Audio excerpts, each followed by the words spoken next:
नमस्कार. आजच्या रचनेचं शीर्षक आहे काहीसं आठवतंय. काहीसं आठवतंय अजूनही, काहीसं आठवतंय अजूनही. अंधुक, धुसर आणि अस्पष्ट असं काही.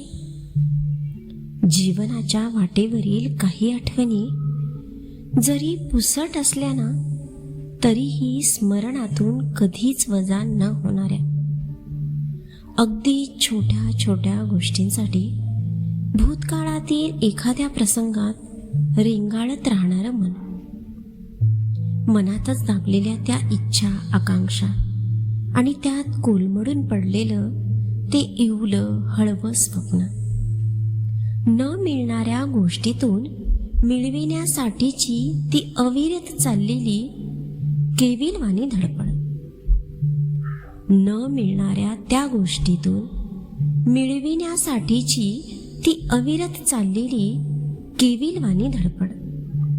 यातील प्रवास सोपा नसतोच कधी. घालमेल होते जीवाची. सहजच मिळणाऱ्या गोष्टींचा आनंद नक्कीच मिळायचा.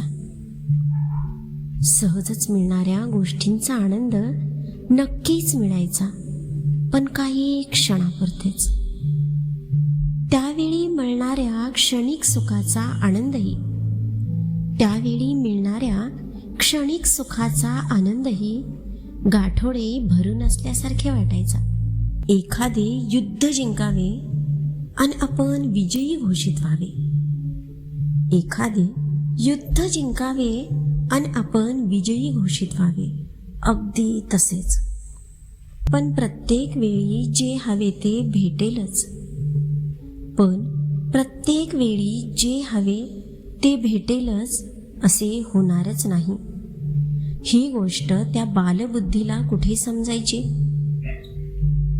मनात उठलेल्या त्या वादळाला शमवताना, मनात उठलेल्या त्या वादळाला शमवताना त्यावेळी वाटलेली खंत आज जाणीवपूर्वक यशस्वी होण्यास प्रेरक ठरते, कारण ठरते. मला भेटायलाच हवे, मला भेटायलाच हवे ही जिद्द कधी कधी अपुरेपणाची जाणीव करून देत सारी स्वप्न मात्र धुळीस मिळून जायची आणि वाट्याला यायची ती फक्त आणि फक्त निराशा.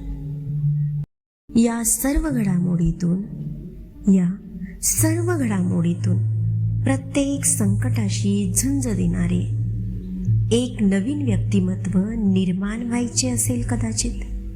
हे कळतंय पण उमगत नाही अजून. हे कळतंय पण उमगत नाही अजून. धन्यवाद.